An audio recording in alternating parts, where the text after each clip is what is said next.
How's your driving record? Real clean. My conscience. You're gonna break my chops. Trouble with guys like you breaking my chops. If you're gonna break my chops, you can take it on the arches, understand? Sorry, sir. I didn't mean that. Good. I don't like anyone busting my chops. I don't even like pork chops, or lamb chops, or veal chops, or mutton chops. Don't even get me started with rib chops, chopsticks, or chop sauce. No chops!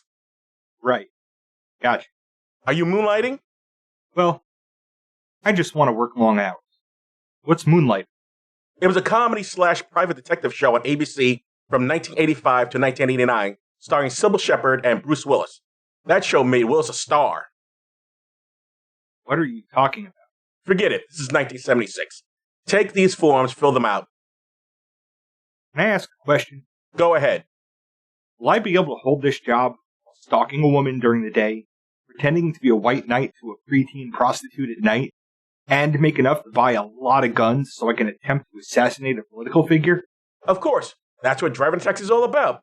Think of it as being Batman, but if Bruce Wayne was working a job that only paid him $16,000 a year. That's good to hear.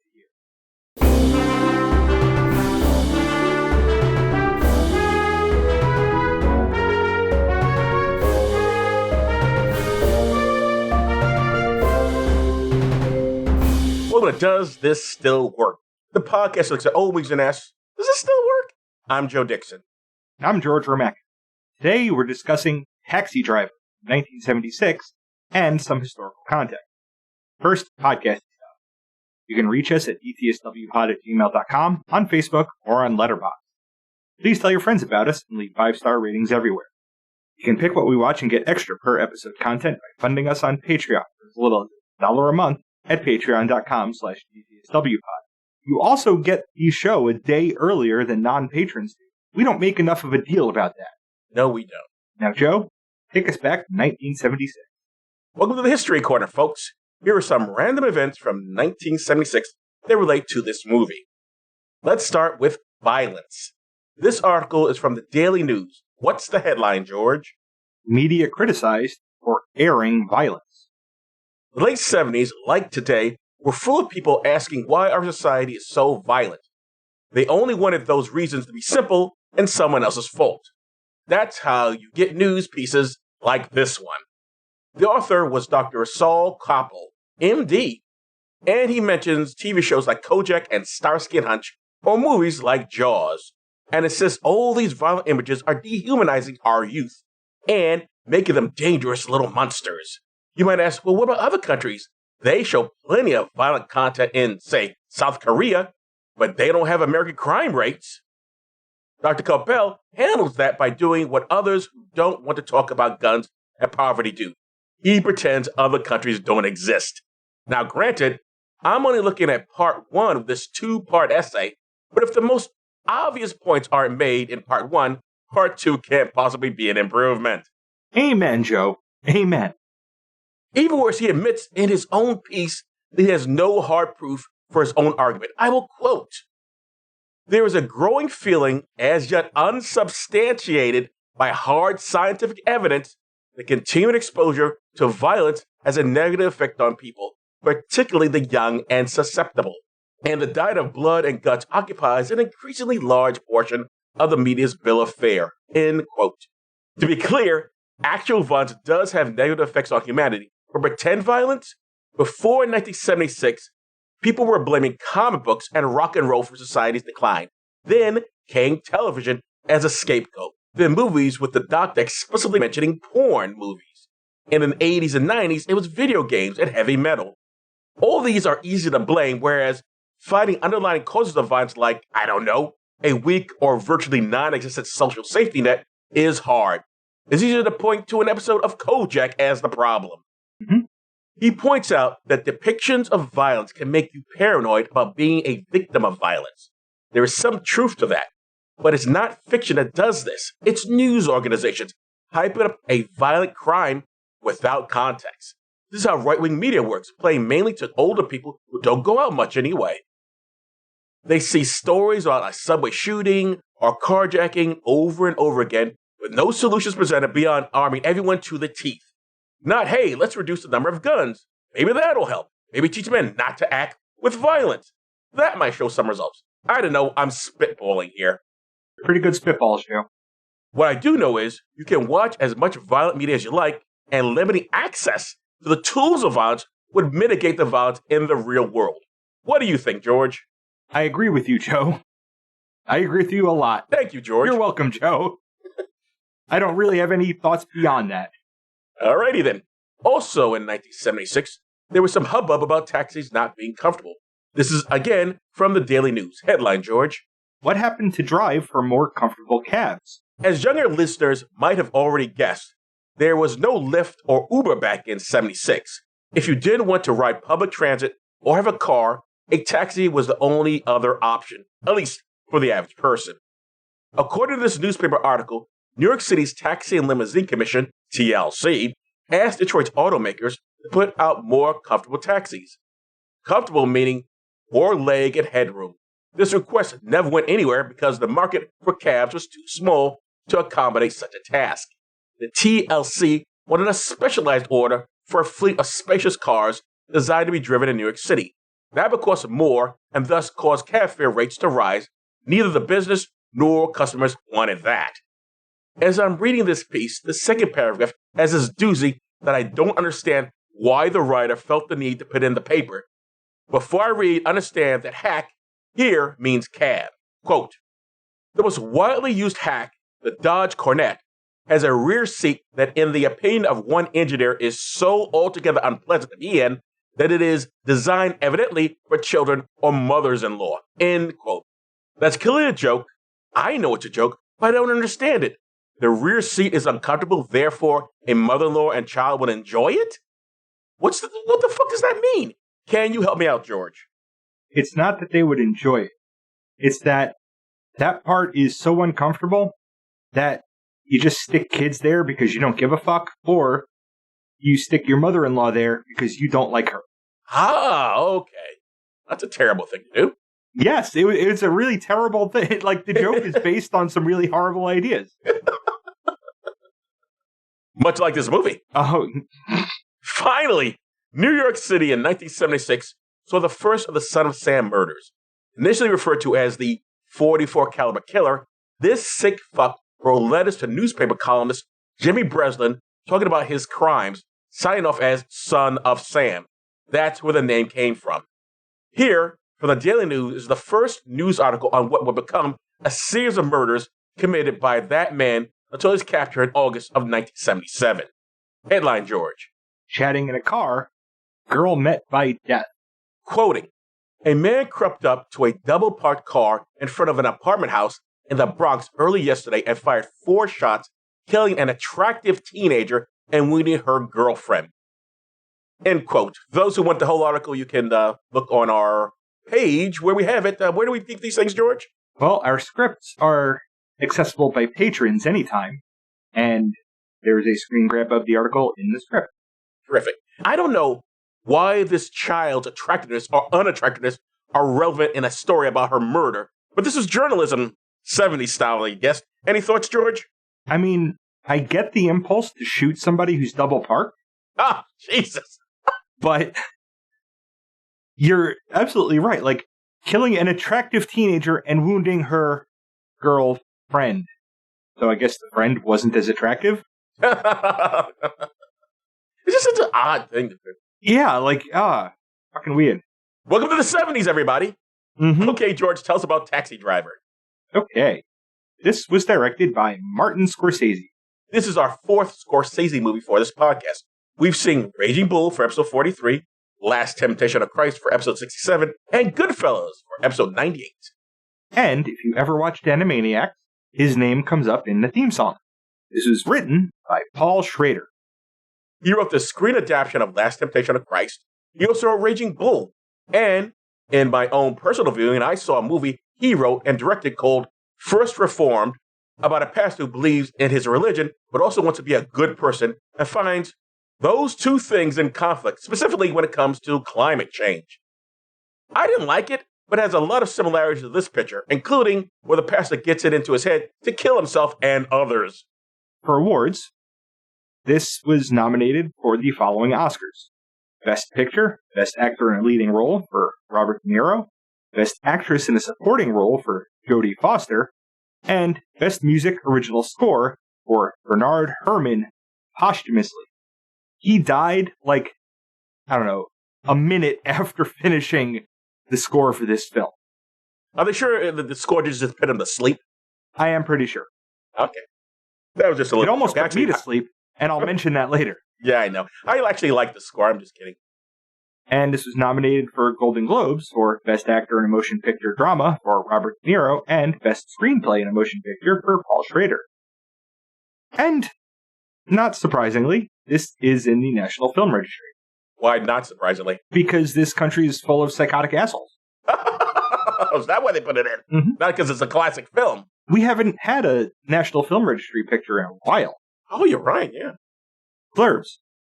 IMDb says a mentally unstable veteran works as a nighttime taxi driver in New York City, where the perceived decadence and sleaze fuels his urge for violent action.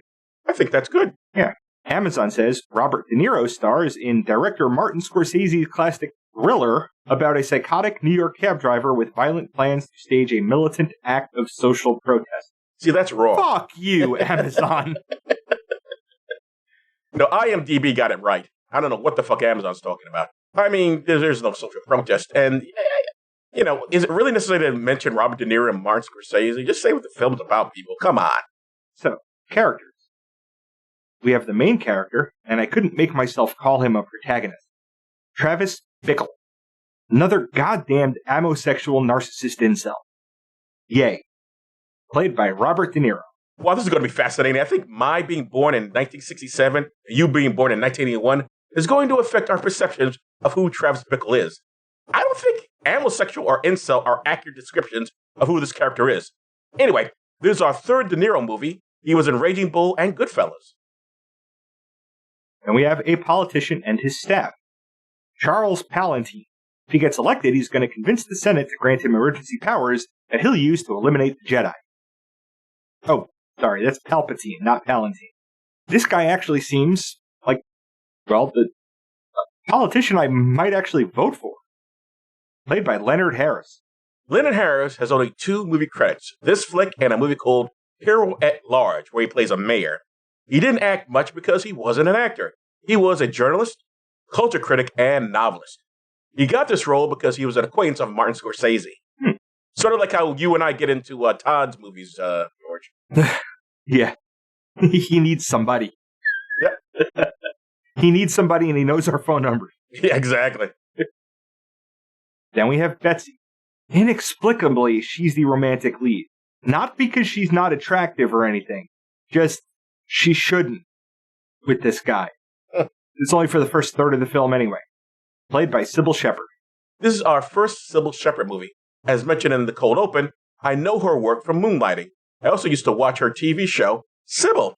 I've also seen her in The Muse, a motion picture directed by Albert Brooks, who she appears with in this flick. Before that, I saw her in The Last Picture Show. Which there have been picture shows since then. So yes, but that was just the name of the movie. I believe it's a Texas town that's closing down, and that this is their last picture show. Gotcha. Kind of like the Final Fantasy video game series. It's exactly like that. Yeah. Then we have A Pimp and His Hoe. Sport. He's a pimp and a manipulative prick, as pimps tend to be. Mm-hmm. Played by Harvey Keitel. We've seen Keitel for this podcast in Thelma and Louise for episode 45, The Last Temptation of Christ for episode 67, and Pulp Fiction for episode 102. Then we have Iris. She's barely a teenager, and that's only if Sport is lying when he describes her as 12 and a half. She's played by Jodie Foster, who was 14 in 1976 when the film came out, and 12 when it was filmed. I thought this was our first Jodie Foster film. I forgot. We saw her in Inside Man for episode 65. Yep. She's an adult there. No child prostituting. Thank you very much. Yes, thank you very much. We are very, very anti-child prostituting. In case it's not clear. For some reason. So, to start, we see lots of red light tinted scenes of New York City nightlife in the 70s with shots of Robert De Niro's eyes as Travis Bickle. The soundtrack is instrumental, a kind of orchestral jazz that made it hard for me to stay awake during the film, and I am on amphetamines. Legal amphetamines. Legally. Don't get me wrong, it's not a bad soundtrack. I'm just not sure that a film noir-esque feel works in a film like this, at least not today, and at least not for me. You're in Steam. What did you think of the Steam coming up? That's normal. And that's not all just Steam systems. If it rains and that water goes down into the electrical manholes, it's hot down there. The rain becomes steam and it comes up. Right. It's just so very interesting, that whole shot of when the cab is coming through the wet streets and well, it's not fog, but it's steam. But it's a beautiful shot. Mm-hmm. Travis goes to a cab company and is interviewed by a guy at a table. We learn that Travis can't sleep and that jerking off doesn't help. He's 26 and has clean records, legally, medically, and driverly. He was a Marine in Vietnam and was honorably discharged. The guy at the table has no sense of humor. Frankly, neither does Travis, who is told to report to a night shift. On his way out of the garage, he pats the back end of a returning cab like it's a woman's backside. It is, after all, 70s. Now, this is we'll get into our little discussion slowly about Travis, but this is the first thing we see of him. Do you actually think he jerks off? No. Oh, then we are in agreement on that. Okay. I mean, the guy says, basically, there's porn for that. He's like, yeah, it doesn't do anything, which that should be interpreted as me jerking off doesn't help me go to sleep, but he really doesn't seem to be the type that does that. Yeah. Travis keeps a journal, which is a large component of how the audience is kept updated as to his mental state. May 10th. Thank God for the rain, which has helped wash away the garbage and the trash off the sidewalks. And I'm with Travis here. But we're talking about two different New York cities. New York City this film was shot in was in the middle of a sanitation worker strike. I think this was a lucky stroke for Scorsese because the obligate piles of trash everywhere lend to every outside shot an extra layer of disgusting decay, mirroring how Travis sees things. His view extends to people as trash too, and we'll get to that in a second. Where I'm with him is that New York City, after a day-long torrential downpour, is a nicer place. The sheer volume of garbage leaves puddles of gray, stinking water curbside. The rain washes that into the sewer where it can be more properly handled, and where the people aren't. Well, other than Splinter, his turtles, and the penguin. Oh, Jesus. Travis writes about his long shifts, 6 or 7 days a week, and how he can pull in more than $350 a week in 1976 money. In 2022 money, that's upwards of $1,800 per week or $8,000 per month. Which means he must really hustle, because I looked at the salaries for cabbies in that era. That's unusually large. Mm-hmm. Then again, he doesn't sleep, so. All the animals come out at night. Whores, skunk pussies, buggers, queens, fairies, dopers, junkies, sick, venal. Someday a real rain will come and wash all this scum off the streets. You've said that to me plenty of times, George. I've got nothing. He doesn't deny it, ladies and gentlemen. 2 of those are synonyms for prostitute, one of which is unmistakably insultive. 3 are slang slurs for gay. If you're surprised that the standard F slur isn't there, don't worry, it'll come up later. Oh, we got plenty of slurs coming. The last 2 are slang for drug users. He used 7 terms to identify 3 groups of people. He probably thinks himself smarter for doing so. I'll give him venal as a good solid word choice for describing how money is used for immoral or unethical purposes, but on the whole, even as a guy who loves to read my own writing, he's overdoing it. His description paints the people in those circumstances as the problems to be washed away, which comes off as genocide-y rather than the systems calibrated to create those quagmires. Oh, he definitely is genocide-y. Yeah. Each night when I return the cab to the garage, I have to clean the cum off the back seat. Some nights I clean off the blood. Now, you had to do that when your car was stolen, right? I have a black light. I haven't taken it back there. Does that mean that there's always cum and blood, but he sometimes leaves the blood? Could be. It's a very weirdly worded statement. Yes, he says he comes. I have to clean the cum off the back seat. some nights I clean off the blood. So some nights he definitely does not clean off the blood. Yeah. Well, it's New York in the 70s. You know how it is. And Travis goes to an adult movie theater. Adult meaning porn, not rated R. The concessions attendant is played by De Niro's 1970s on-off girlfriend, Diane Abbott. Travis asks for her name, and instead of taking a hint or even respecting her subsequent direct refusal, he continues to ask until she calls for a manager that doesn't actually show up. He buys a Chuckles, a Clark bar, a large popcorn, and an RC Cola for $1.85. That's about $10 today, which in a movie theater would be cheap. Also, I don't think you'll find any of those except the popcorn in a 7-Eleven, much less a movie theater nowadays. I obviously was a child at this time. It would have been anywhere near a porn theater. But did they actually sell food in those places? I mean, it's not like you walk into a regular movie. Yeah, like, you should have lube. I mean, I don't know if this is going to reveal about myself, but I tend not to be eating when I'm watching pornography. Yeah. And he takes all of that into the theater to eat while he watches porn. Being unable to sleep during the day as well, he uses his cab to stalk Betsy, where she's working to launch Charles Palantine into primary for the Democratic presidential nomination. She seems to be good friends with Tom, Palantine's campaign manager, played by Albert Brooks. This was his first movie credit on IMDb. We heard him as the voice of Rudyard Greenway in Terms of Endearment, episode 126. He was also the voice of Marlin, Nemo's widowed dad in Finding Nemo. And now you get to see his face. All before he was just using the voice, but here is his face and everything. Yep. And he's got a fro, everybody. He does. He's got a Jew-fro. I didn't want to use that term. But yes, that's exactly what he's got. I don't know if that's offensive or not. Is Jew-fro okay? I mean, when I think of a fro, I think of a black person with a fro. Mm-hmm. I think Jew-fro is just specifying it's not a black guy with it. Right. We see Tom on the phone with a manufacturer of button pins in an argument over the semantic difference between what was ordered and what was received.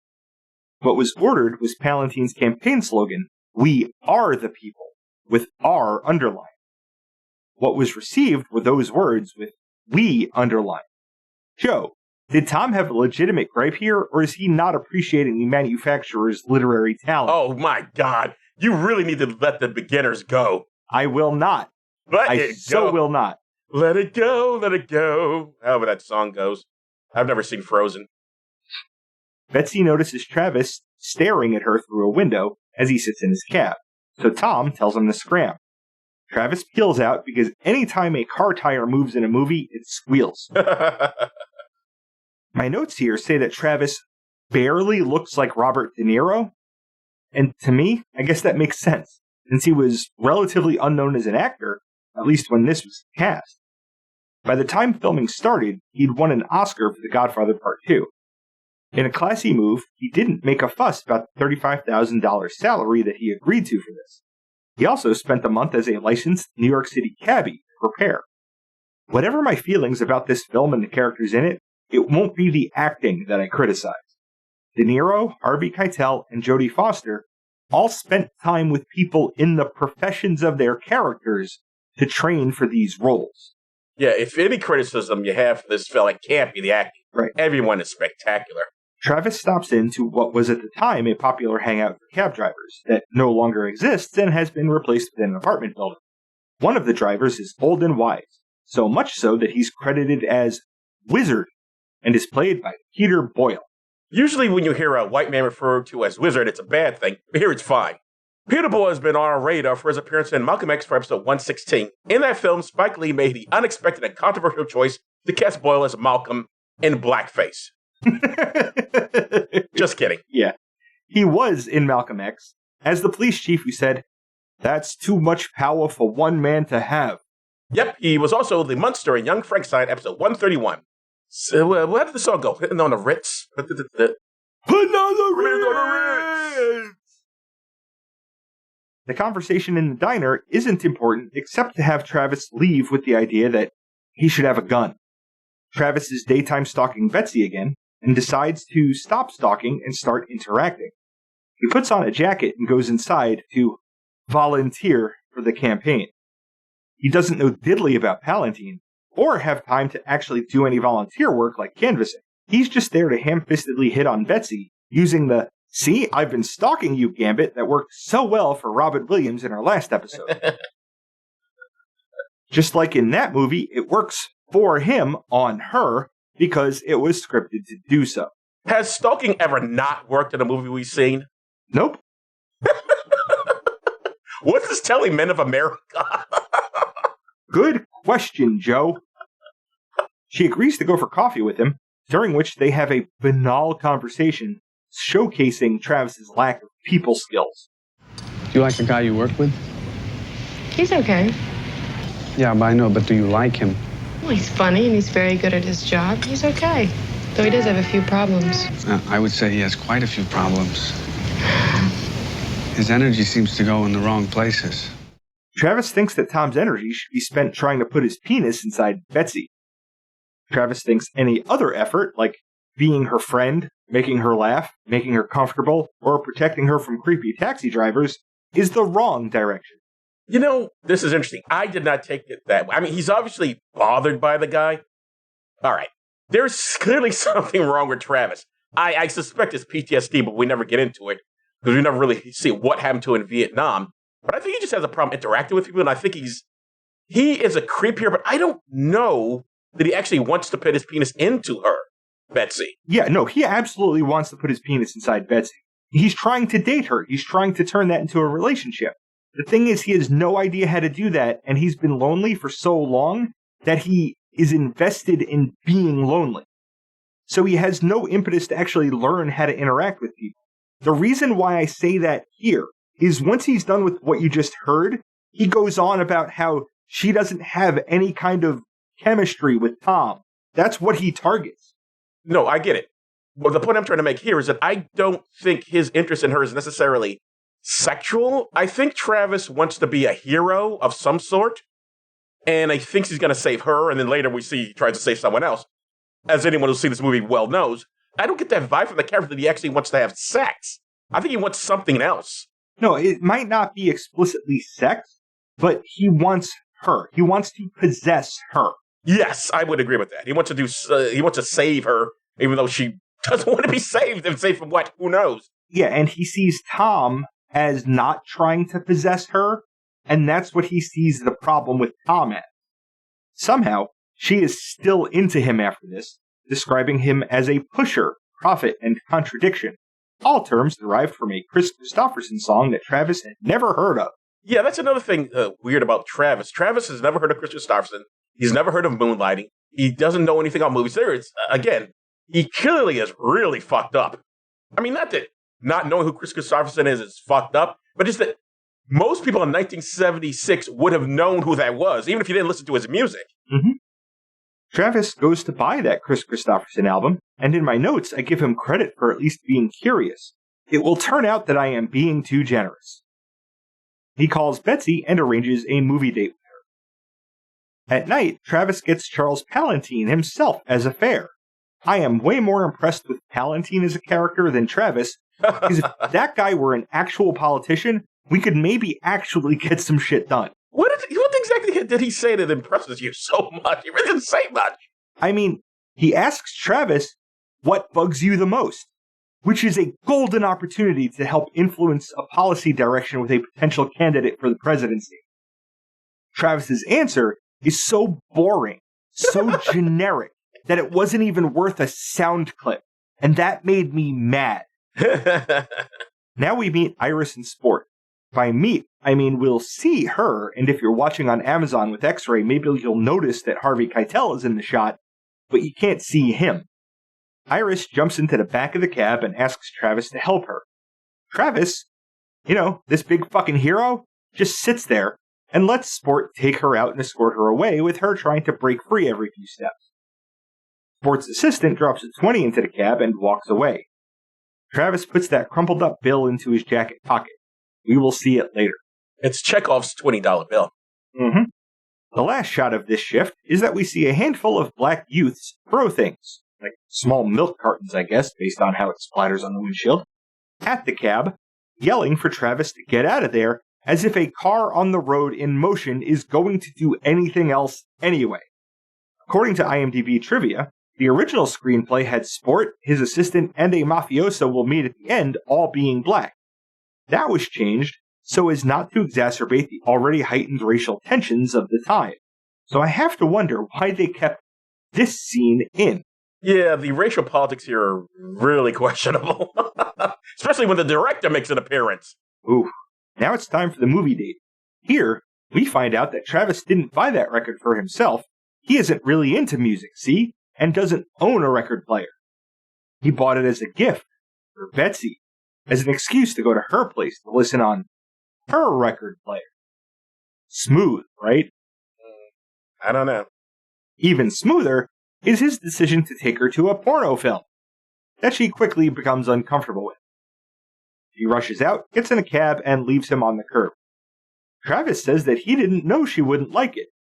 I call bullshit. He has to know that other movie theaters exist that show not porn. What do you mean he has to know? The man is clearly known to know a lot of things. The man lives in fucking Manhattan and drives everywhere. He would have seen a movie theater with a fucking thing on the front that said, showing this, not penis and vagina film. First off, porno films don't say penis and vagina film. They just name the film. Oh, thank you, Joe. It's entirely possible he doesn't know. The guy's fucked up. You just don't appreciate his psychosis. He has to know that he's never seen a couple on a date inside one unironically. There is a couple in there. They're there ironically, Joe. There's a lot of psychoanalysis in the IMDb trivia of who Travis really is or what he's supposed to represent, and I think it's all trying too hard. See, I'm agreeing with the trivia. Yeah, no, he's just a fucking piece of shit.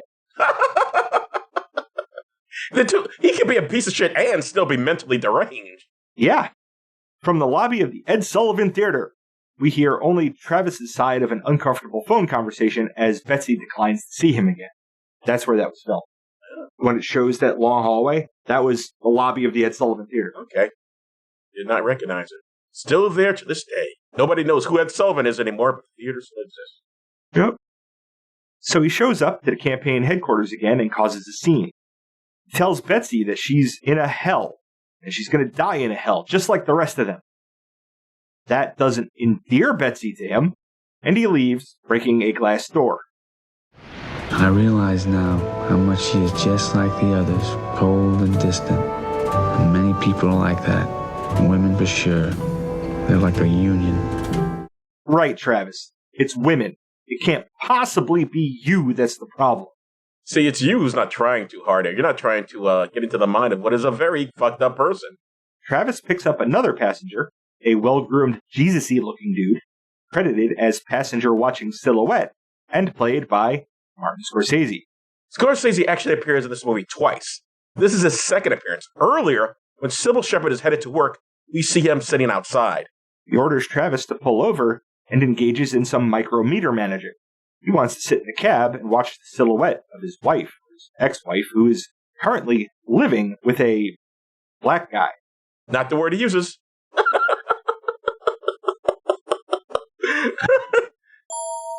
I haven't used that sound effect in a while.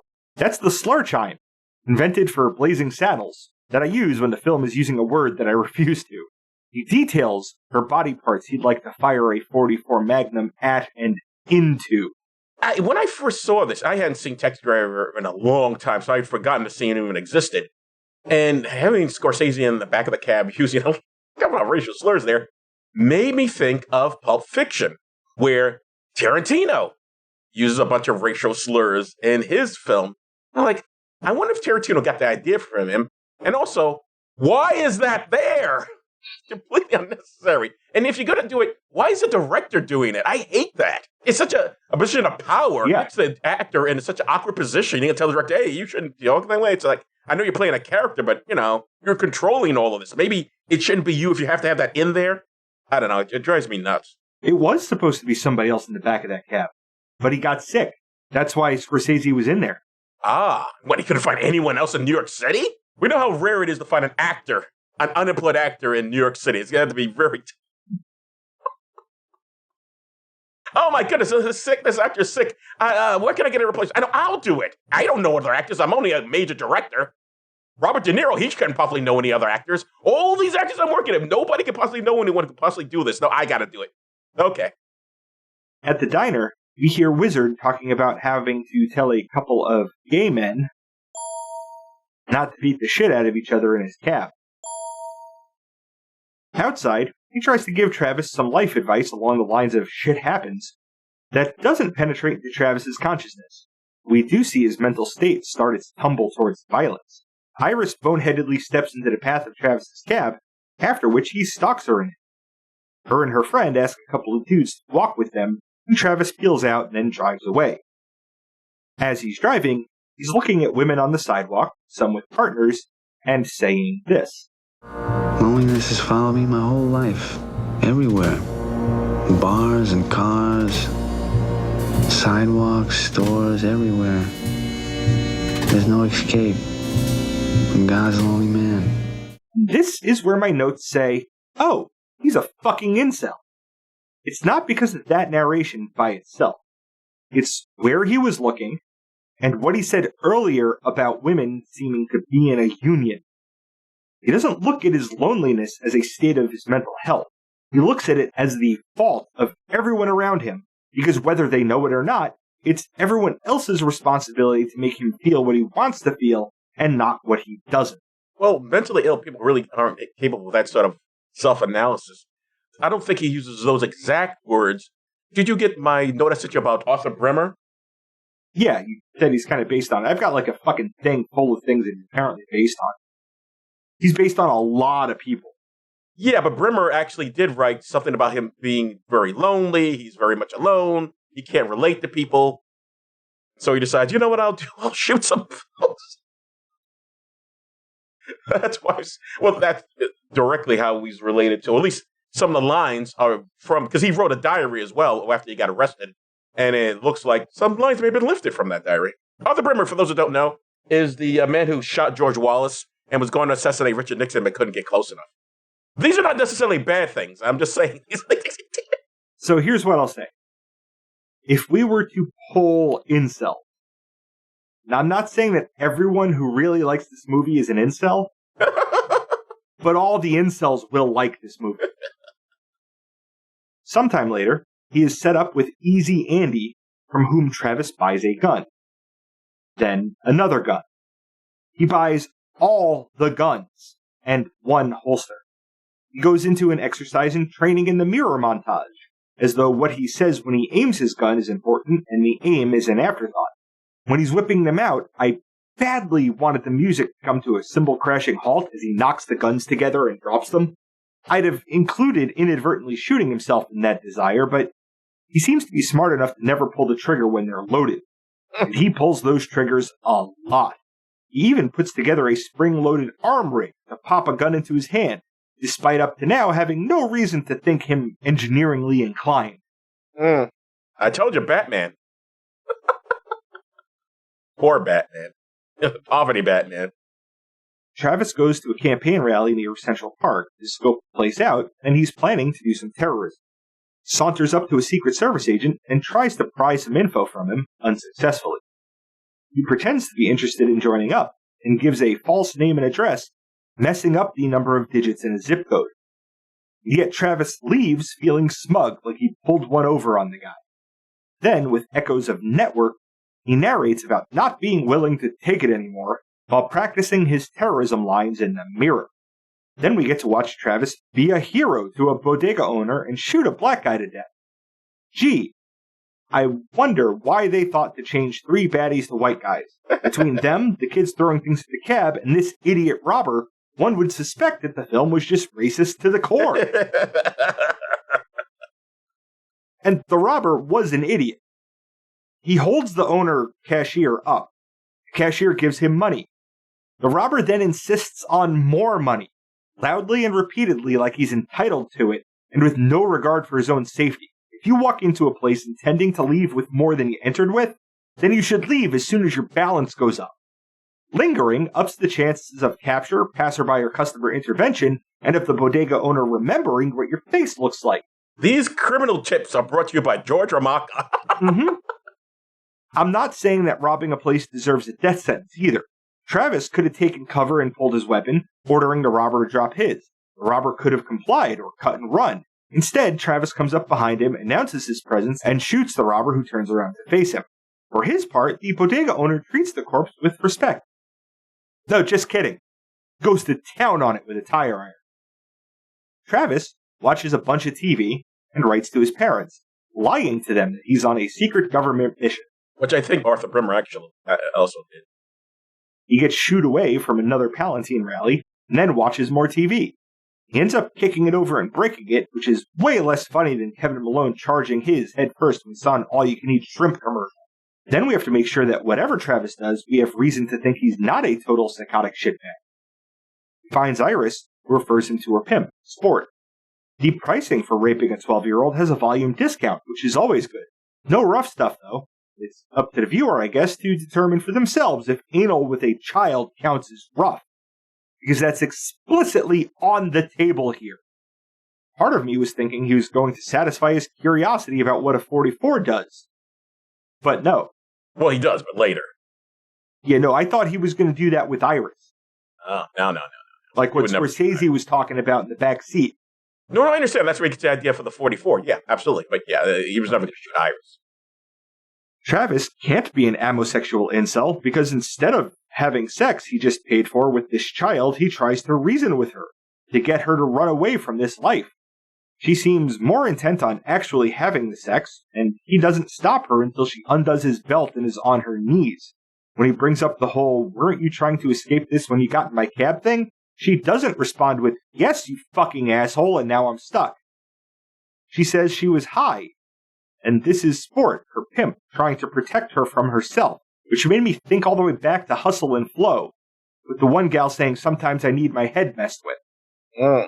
On his way out, he hands the bouncer, the one who was Sport's assistant when Iris got into his cab, the crumpled $20 bill because symbolism or irony or something.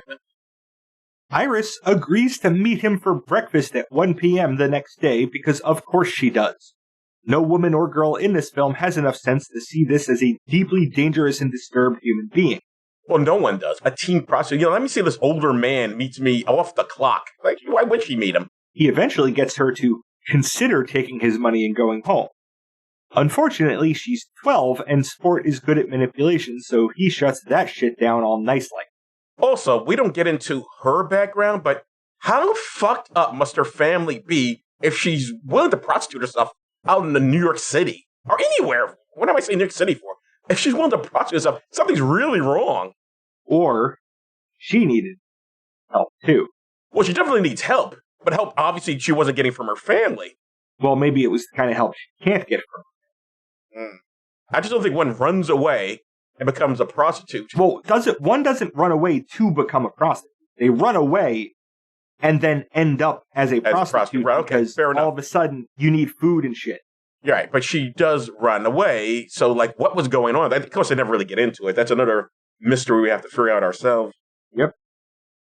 We get a preparation montage of Travis at a shooting range, shining boots, burning flowers, sharpening a knife, before leaving a goodbye note and money for Iris. He shows up at the end of a big Palatine rally with a mohawk. I was thinking he's going to kill himself in a public spectacle, kill Palatine, kill Betsy, or all of the above. Well, that Secret Service agent from before notices him reaching for a gun and sicks another agent on him, foiling the assassination attempt. And I laughed really, really hard. Echoes of Brimmer again. That's literally what happened to him. He went to shoot Nixon, couldn't get close enough, and they shoot him away. Travis goes home to regroup, and, not wanting to waste his psychotic momentum, he goes to rescue Iris. And I am not doing a play-by-play here. The end result is Sport, the bouncer, and a mafioso who is renting a 12-year-old to rape are dead, shot and or stabbed to death by Travis, the latter two right before Iris's young eyes. For all his guns, he runs out of bullets and can't finish himself off, so he passes out on a couch as the police arrive. Blood all over his hands, and he puts the fingers in his head like he was shooting himself in the head. Then the movie refuses to end. And takes 10 goddamn minutes to show and tell us that 1. Travis was in a coma but recovered. 2. Travis is a hero in the newspaper for saving Iris. 3. Iris's parents, voiced by Scorsese's parents, are grateful. And 4. Travis is still driving a cab. Finally, he picks up Betsy as a fare and drives away without letting her pay. If she had invited him up to her place, I would have quit the podcast. She didn't, so here we are. The end. What did you think of that? Obviously, you didn't like it, but what did you think of that sudden turn of events? Which sudden turn of events? Where he's on the couch, he tends to shoot himself. I was hoping he was dead. I wanted him to be dead. So bad. Well, that's what I guess what I'm asking. Do you think the rest of that happens after that actually happens, or is that just his dying thoughts? Yeah, no, that was brought up in some of the trivia, and no, that's him. He recovered. I think that's the wrong interpretation. No, like, from the writer, it's not. The writer actually says she recovers? Yeah. I don't think that's what's on the screen. It's not a pump fake. It's not a what? Pump fake. Or a fake. It's not a fake out. It's not a juke. It's juke. It's terms I'm not familiar with. Anyway. You're not familiar with juke? I never heard of juke, no. Jeez. An old-timey word. I thought you would have known it. Don't know that one. So, buddy, I think I already know the answers to this, but George, does it still work? Yeah, no. This is fucking incel porn. We don't need any movies like this for any reason. Well, it was made in 1976, so you can't blame incels on them. Look, incels have always been around. They just didn't have a fucking word to describe them. It's not even accurate. There's no such thing as you can't be involuntarily celibate. Celibacy, by its nature, means you're volunteering to do it. So it doesn't even make any sense. It's a handy term. They chose that, which is something that, actual oppressed groups don't ever seem to get to do. But it works for the moment. I don't have a better one that's more insulting towards them, or I would use it. It's hard to come away from this and not see him as a hero of sorts, but the rest of his behavior on balance is so garbage that he shouldn't be considered a hero, even if he did a right thing. I don't think I have no idea what the writer said about it, but the movie. The writer wanted all the people who died to be black, Joe. I don't think it matters what the writer wanted. I get the impression that this, whatever he had in mind, what comes across as, because that ending is just way too neat. It's just way too lovely. Yes. I recovered. I guess I grew all my hair back. No one's asking me any questions. I'm not arrested for anything. And those guns he has were illegal. No legal issues whatsoever. And he just drives off in his car. That's absurd. I don't care what he says. There is no the movie just makes. If you take that ending literally, this is a fucking stupid movie. Yes. I agree with that. And I do take the ending literally. So it's a fucking stupid movie. It's preposterous. It can't possibly be. I don't care what he says. That was the dying thoughts of the character. It's such a neat ending. It's like, oh, come on, man. Yeah, I look. There's no question. The racial politics are not great of this picture. But I don't know. I think it's a good film. I think it is a very well done, for all its faults, for all its questionable nature. I certainly don't think we were supposed to go on this film thinking anyone's a hero on this, including Travis Bickle. Oh, come on. He rescued a preteen prostitute, Joe. How could he not be a hero? I do not think we're supposed. Well, we see it's fucked up. And also, the only reason he rescues her because he can get to assassinate someone else. So by the very nature, I don't think we're supposed to think of him as a hero. Again, I don't care what Paul Schrader said. Paul Schrader's an idiot. I'm telling you what's up on the goddamn screen, and there is no way I'm going to assassinate someone. Oh, I didn't get to do that. All right, so I'll just shoot this pimp. I don't know how that makes you a hero. That doesn't make any sense. The only shooting direction in this entire script was that last shot because they had to prepare so much to do it. They had to cut a hole in the house for the camera to come out of. Wait, what are you talking about? That shot, that long shot, from the room with the dead people in it, down the hallway, and then it goes out over the street where you see people gathering and shit. Right, yeah. That was the only shooting direction in the script. Everything else was just left up to camera people to figure out how they fucking wanted to do it. Also, that note, that one chord that's sustained for like 3 fucking minutes, was an afterthought. And the guy that died right after doing the score, that was what the last thing that he did. Was he wrote that chord and threw together a quick thing with an orchestra to record that, and then he died. All right, so I guess we got a split decision here. You think it doesn't work. I think it does, for whatever issues you may have with it.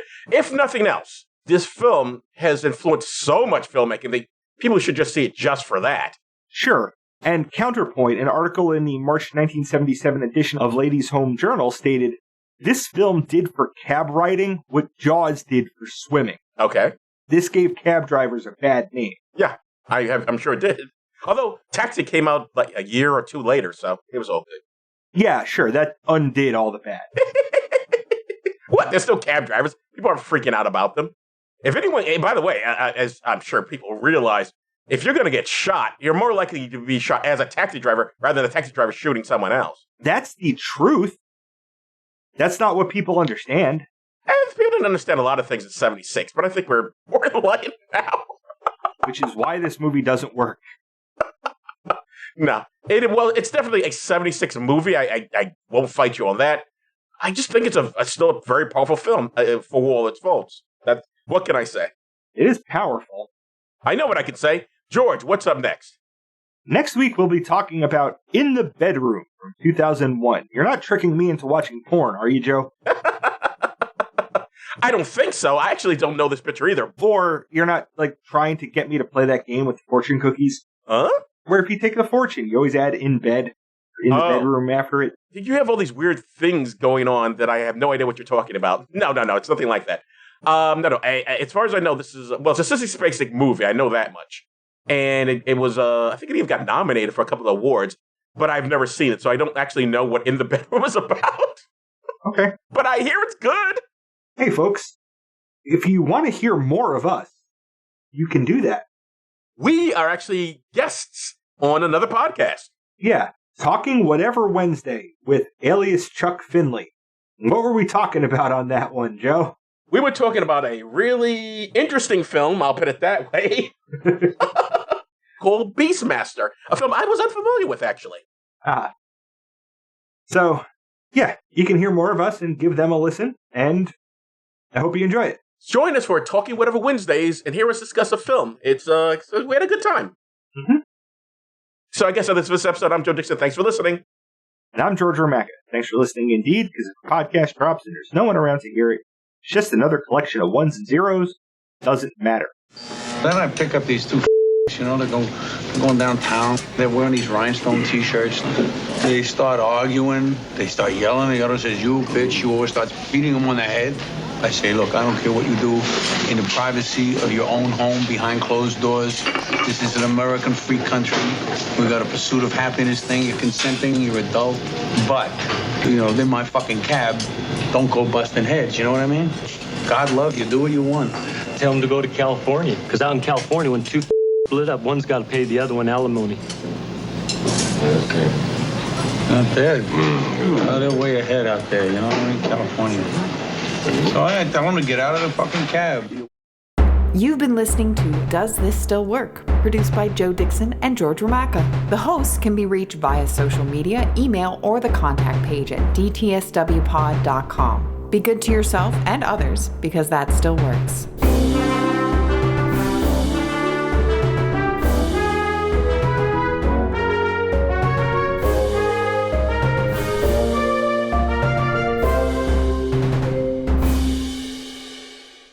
I don't have a counter to that. I'll talk about it in the summary. No, exactly. We're not going to talk about it now. George, why does cat food come in seafood flavors, but no mouse flavors?